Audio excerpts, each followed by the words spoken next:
We have been joined today by Mr. Mike Jong, a senior community leader and a former cabinet minister of BC. Welcome, Mike. Faisal, great to be here. Thanks for having me on the program. Welcome, please. So, please tell us about your family's move from the Netherlands and about your childhood. Fairly typical story. After the war, after the Second World War, my parents immigrated to Canada. There was a fairly significant influx of Dutch people, mostly from the agricultural background. We ended up on a farm in Abbotsford. I was born here with my three brothers and sisters. I learned a lot on the farm and went to school. Ultimately, my parents, big believers in education, and went off to university, got a law degree, and started practicing law. But we learned a lot. My parents lost their freedom. It was Canadians that liberated the Netherlands, and although they were not political, voting was not an option.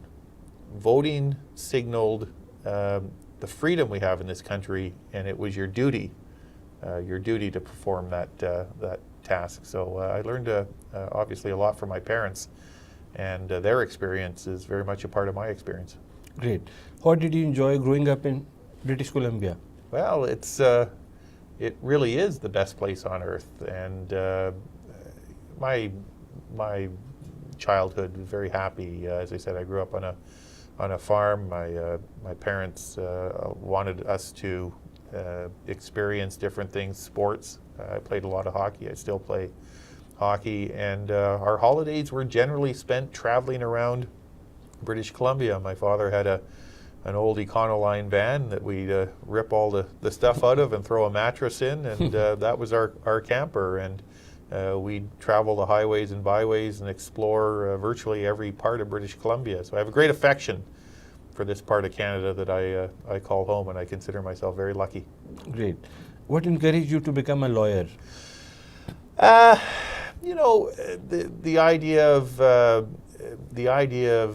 of learning and then arguing a point of view. I like a good debate. I like a fair debate where points of view are being presented.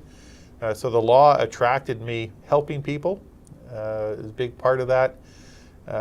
There was no history of legal training in my background, but my parents were very supportive, and I went off to the University of Alberta in Edmonton to get a law degree, and went back to the community I grew up in, and to the farm I grew up on, which I still live on. I purchased it from my parents, and so I'm very much drawn to this province and to my own community of Abbotsford.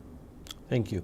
And you became an MLA in Abbotsford in 1994 for the first time, and then you have served 6 terms as an MLA. So please tell us how has that experience been? Yeah, you've done your research. 94, almost 24 years ago, my 7th term now. I was practicing law and enjoying it when the then new leader of the BC Liberal Party, Gordon Campbell, came to Abbotsford and asked if I would run in a by-election, which I agreed to do. I won by 43 votes in that first by-election. A great reminder to people watching this program that every vote really does count. And it sounds like a cliche, but I am living proof of the fact that democracy is a participatory sport, and every vote counts. Thank you. And you have also served 6 times as a minister. So please tell us about those ministries where you served as a minister. I started as forest minister for 4 years, which would bring me to the peace on a regular basis in terms of the forestry activity taking place here. We were in the middle of a softwood lumber dispute with the Americans between 2001 and 2005 that we ultimately settled. But we also took some steps to diversify our trade. We created a market for BC forest products in China. I'm very proud of that. I moved on to the Labor Ministry, Aboriginal Relations. I then became Attorney General, Solicitor General, and Health Minister for a period of time. And for the last 5 years before the change in government, Finance Minister. Excellent. And what do you believe have been your accomplishments in those roles? Well, first of all, I'm always careful to point out that the accomplishments, if that's the right term, that we secure in government are really the product of a team effort. I've worked with some great leaders, and I've worked with some great colleagues. Mike Bernier, an MLA from the Peace, and I have worked together for a number of years. Now Dan Davies from the Northern Peace riding again. So none of us secure things on our own. A team and the success of a team are the product of many efforts. I'm proud of the fact, though, that as finance minister, I tabled 5 successive balanced budgets when no other jurisdiction, no other finance minister in Canada was able to do that. That's provided us with a whole series of choices because of the health of the strength of our fiscal situation. As a team, we built the strongest economy in Canada. We created more jobs, and we were making progress towards the establishment of whole new industries like LNG that the Peace is very much alive to the importance of. These are all things that I am very proud of. As Aboriginal Affairs Minister, I negotiated and signed the first Treaty Commission treaties in British Columbia. So the work we did to diversify trade, starting with the Forest Ministry that I alluded to, these are things that have long-term positive consequences for British Columbia. But again, I am careful never to claim individual responsibility. They are the product of the work we did as a government, a free enterprise government, and we were a good team. Thank you. And what do you believe are the major problems faced by BC presently? Well, I would be kidding if I didn't tell you, Faisal, that I'm worried about what the new government, the approach the new government is taking. We got to be #1 in Canada for a reason. Our tax structure was the most competitive in Canada. We were responsible with governmental spending, and we see the foundation upon which that success was built now being dismantled by the new government in very short order. In a year when government revenues were higher than anyone thought they would be, the NDP government has decided to raise taxes. I don't understand why. I don't understand why this year in particular they would reach into the pockets of the people watching this program and take more of their money. Income taxes are going up. Corporate taxes are going up. Carbon taxes are going up. It doesn't make any sense to me. I also worry that all of the signals being sent by the new NDP government will discourage people from coming and investing here. Their approach to their hostility towards the Kinder Morgan pipeline, where approvals have been secured, sends a very negative signal internationally. Their hostility to LNG sends a very negative signal internationally. And the absurdity of what is taking place around Site C, I think defies any rational explanation. Thank goodness people like Mike Bernier and Dan Davies are able to put that decision in perspective. But I will tell you this, British Columbians will not forgive Mr. Horgan and the NDP if they write off and burn $4 billion public dollars in pursuit of a ideological agenda. Site C should be built. I hope they come to their senses and make that decision very soon. And looking towards the future in a bigger picture, what would be your vision for our beautiful British Columbia? You know, we have so much to be grateful for. I want British Columbia to lead Canada. I want British Columbia to lead the world. We have a diversified economy that includes technology. What's happening at Northern Lights is a very good example of that. Agri-food. But we are also a resource-based economy, and we shouldn't be defensive about that. We shouldn't be hesitant about saying to the world, we develop, we extract, we transport resources that the world needs, and we do it better than anywhere else. And we need to be more assertive in that regard. But I also think we should become, within Canada and North America, the education province. And that's why I've attached such importance over the course of this leadership campaign to the additional things I think we can do to better prepare students for elementary and secondary education and give them the resources that they need to pursue secondary education and secondary training, because our success ultimately will be tied to education, and our ability to break the cycle of poverty that plagues many families still is dependent entirely on how we educate and train the next generation. So briefly, what would you like to do for education, healthcare and social services? Let me start with education. I think first of all we should, when Mike Bernier was education minister, we made great advances in early learning. I think we can go even further by expanding kindergarten to a lower age. I think we can ensure that every child, when they graduate from high school, has an RESP. Right now, we give when a child reaches 6 years of age, $1,200.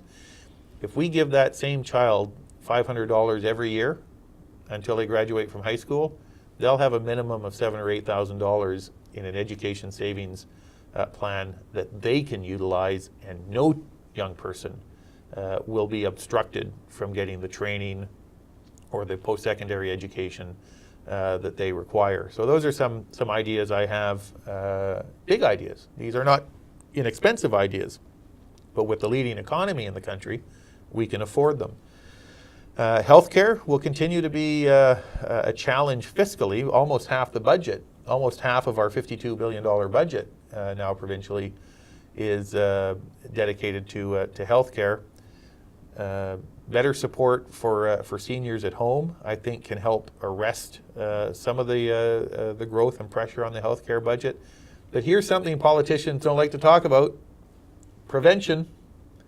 Prevention and helping people take more responsibility for their own healthcare. That will ultimately be the biggest thing that we can do to relieve some of the pressure that continues to build on healthcare costs as our population ages. Thank you. And for social services, would you like to add something? You know, part of the benefit of having a strong economy, part of the benefit of having a strong balance sheet is that we should be in a position to ensure that those who are in difficulty through no fault of their own can be supported, and recognizing that costs have come up. But I will say this, I will say this, and the people that want to criticize me, Faisal, can do so. Poverty is not something you can program your way out of. If you could program your way out of poverty, Canada wouldn't have any, because God knows we've had lots of programs. What people and families need are education and training and a job. And those two things combined is what will ultimately end the cycle of poverty for most families. And for those that are, through no fault of their own, not capable of getting the training or getting that job, then we have to provide for them. And we have to ensure that they can lead a dignified life. Absolutely. Knowledge, education, training, healthcare, all these services are required. And how would you like to balance, or how can you balance economic growth with environmental sustainability? They are not mutually exclusive. And I think sometimes I'm frustrated by those who suggest it is an either or a choice between one or the other. This is why I think we have to stop being defensive about the work we do in British Columbia. We harvest trees in BC. We do it better than anywhere else in the world. We do so on a sustainable basis by maintaining a diverse ecosystem. You know, you go to many countries, Europe and other parts of the world, where all the trees are lined up in a single row. They're literally tree farms. We do it differently in British Columbia, and we should be proud of that fact. We extract minerals. And we do it responsibly in BC. We extract energy from the ground. And we need to transport it. We need to transport it to market. And I think we should stop being hesitant or defensive and instead challenge the world to meet the standards of environmental responsibility and sustainability that we have in place here in BC and here in Canada. This is our chance, as I say, to lead Canada and lead the world and let's not squander that opportunity. Thank you. And I heard a recent dialogue of yours in which you say you would like to take, if possible, wood from here and pulp and all that, all the way to different cities of Indian Punjab. Would you like to repeat that dialogue? It seems to be a hit on social media. Well, interesting you should say that, because I was forest minister when we began to create the market in China. And of course, our forest industry today and communities benefit greatly. But I don't think we should stop there. We need to continue to diversify. And for me, the next logical market for British Columbia and Canada is India, in wood products to be sure. And I have begun that work when we were still in government. And you're right, I've had the advantage of traveling to many parts of India as a salesperson for British Columbia and Canada and various states, whether it is Punjab or Gujarat or Uttar Pradesh or Maharashtra or Karnataka or Kerala state, all of these states. But within Punjab, I've been lucky to visit town after town, whether it's Bathinda or Moga or Amritsar, Jalandhar or Chandigarh or Ludhiana, large and small, Alamgir, Faliwal, Fagwara, Daleta. I mean, these are places that know Canada, they know British Columbia, they know our brand, they know we are environmentally sustainable and responsible, and all we need to do is get our products to them, and they'll purchase them and support jobs here and actually support jobs over there. Great, thank you. And how would you like to support the minorities of our community, including Aboriginal communities and other minorities? I'm glad you asked. Let's deal firstly with the work that has been done in partnership with Aboriginal communities and First Nations. And I'm very proud of the fact that Premier Campbell at the time came to me and said, you know, Mike, we've been negotiating with First Nations for upwards of 15 years, and we still don't have any treaties to show for it in the Treaty Commission process. So I went to work, and I sat down with First Nations, and we negotiated 6 treaties in the time that I was minister. Economic development agreements. The same recipe for success exists for us all. A community must have the means to train and educate their young people, but must also have economic opportunities to put young people to work. And in many First Nations communities now, we see the successful results of the partnerships that have been created. Now we have more work to do. No question we have more work to do. But we're getting there. And I think the recipe for success is clear. The other thing I would say about the incredibly positive multicultural dimension to our society is we have to both celebrate that, but I think we have to do more. I think we have to lever that advantage we have internationally and turn our strong cultural relationship with many countries into a more powerful economic relationship. That's an advantage we have. That's a brand that we're famous for. Let's take advantage of it. We're awfully polite as Canadians, you know. Sometimes I think we need to be just a little more assertive. Thank you. And what's your favorite book? Well, I read a lot of nonfiction. Martin Gilbert wrote a definitive biography on Winston Churchill, and I like his writing style, and I obviously like the subject matter as well. Thank you. And you studied in the public sector and also probably in a single room school. Is it correct, sir? Yeah, your research is impeccable. I attended the last one-room school when I was in elementary school in my hometown. Thoroughly enjoyed it. And, you know, sometimes the people are far more important than the buildings or the structures. And I was blessed to have good people as teachers. And this is, you know, for people who are the advocates of private sector prestigious schools, there are many examples.